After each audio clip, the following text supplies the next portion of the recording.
반갑습니다. 차트 분석 차트입니다.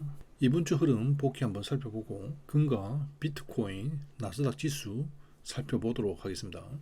이번 주 나스닥 지수 원료부터 추세가 바로 터지면서 간망을 하면서 매매를 하지 못했고, 이후 수익을 내면서 이번 주도 퍼펙트하게 수익 가져갈 수 있었습니다. 10월 17일 날 나스닥 작전 본부에서 박스 흐름이 3번 정도 나왔기 때문에 추세에 대비해야 된다고 이렇게 설명을 하였습니다. 전체적으로 봤을 때 이런 식으로 올라오고 있는 것이죠. 그래서 추세가 나올 것은 예상을 하고 있었지만 월요일 날 상승 계획을 동반을 하고 원웨이로 바로 땡겨 올려버렸죠. 그래서 이제 추격을 할 수가 없었던 것이고, 그리고 추세 상단으로 올라오면서 전체적인 가매수 구간으로 들어온 것이기 때문에 더욱더 추격하기가 부담스러운 자리였죠. 그래서 간망을 하자고 했던 것이고, 전체적으로 박스에서 추세가 열리는 것이기 때문에 매도를 치면 안 된다라는 거죠. 매수로 따라 붙지는 못하더라도 매도를 치게 되면 박스 이후에 추세가 열렸을 때 상당히 계좌가 위험해지는 그런 상황에 놓이기 때문에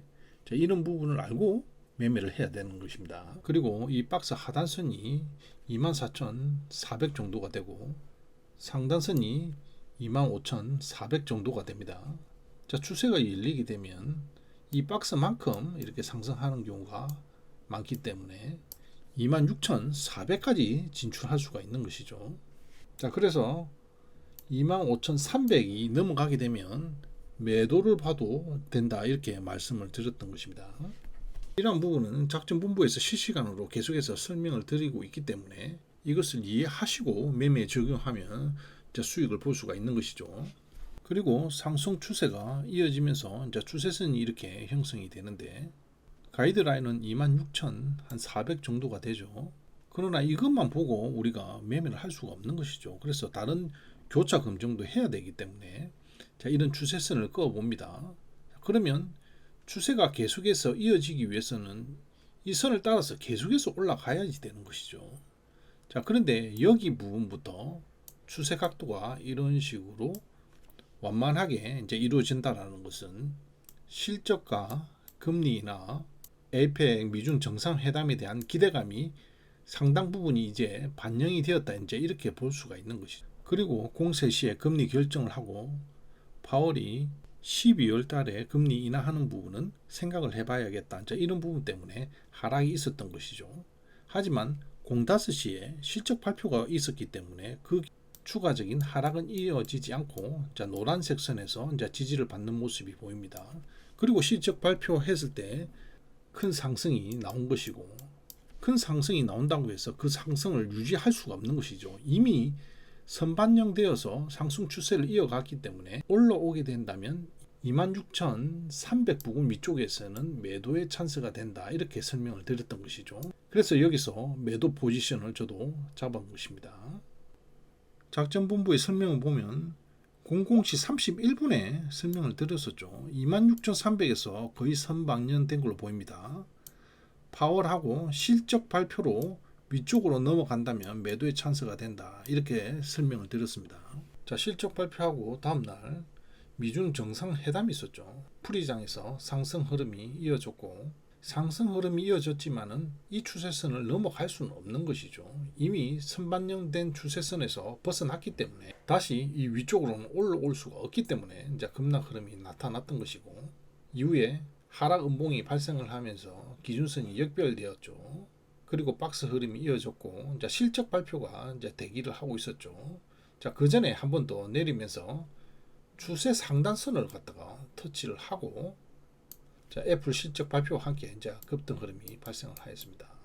풀이장에서 애플과 아마존의 호실적으로 급등 흐름이 있었는데요. 본장 시작하기 전까지 계속해서 상승하면서 완전히 선반영이 된 것이죠.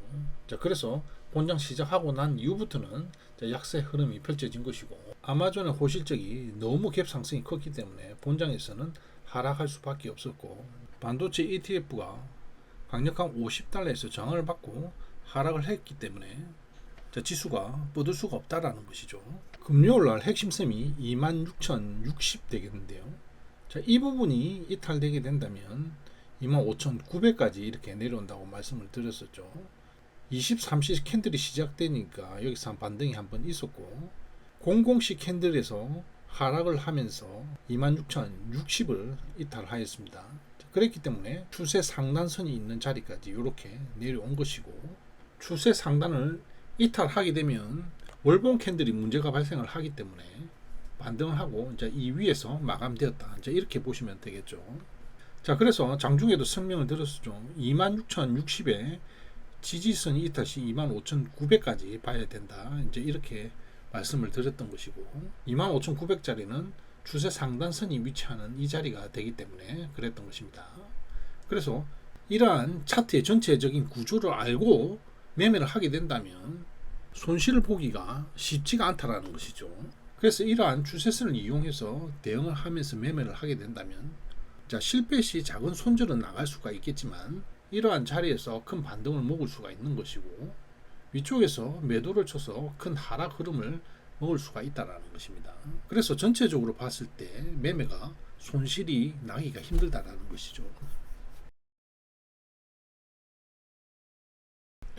다음은 금 차트를 보겠습니다.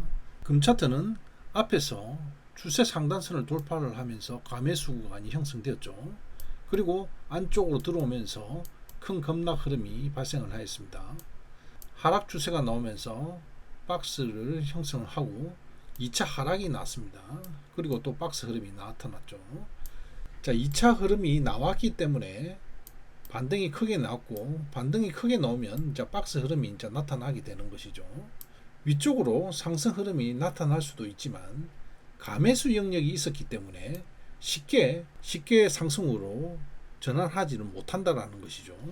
그렇기 때문에 이렇게 다시 내려왔을 때 이렇게 매수를 볼 수가 있었던 것이고, 여기서 큰 수익이 발생을 했었죠. 자, 그래서 이제 구조를 알아야 된다고 계속해서 말씀드리는 겁니다.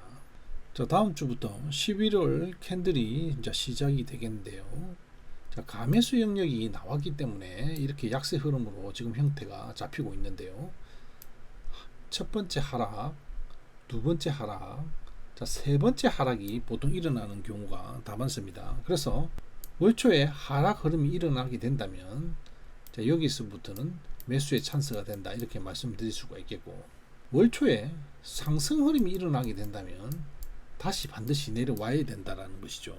가매수 영역이 발생했기 때문에 바로 이렇게 상승해서 정고점을 이렇게 올라가기는 힘들다라는 것입니다.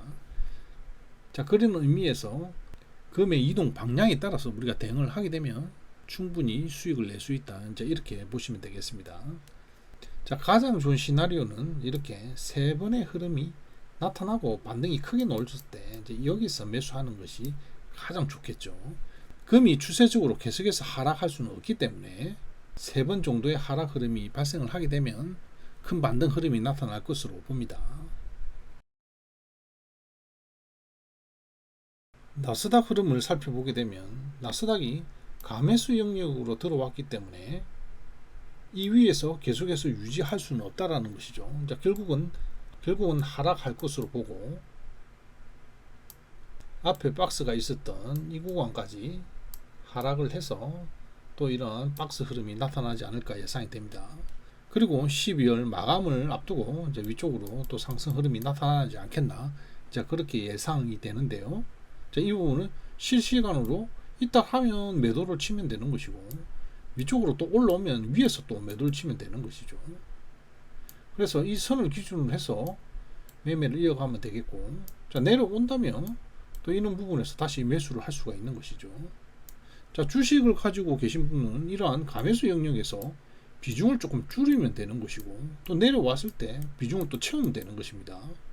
전체를 다 팔았다가 샀다가 할 필요는 없는 것이죠. 자, 다음은 비트코인이 되겠는데요.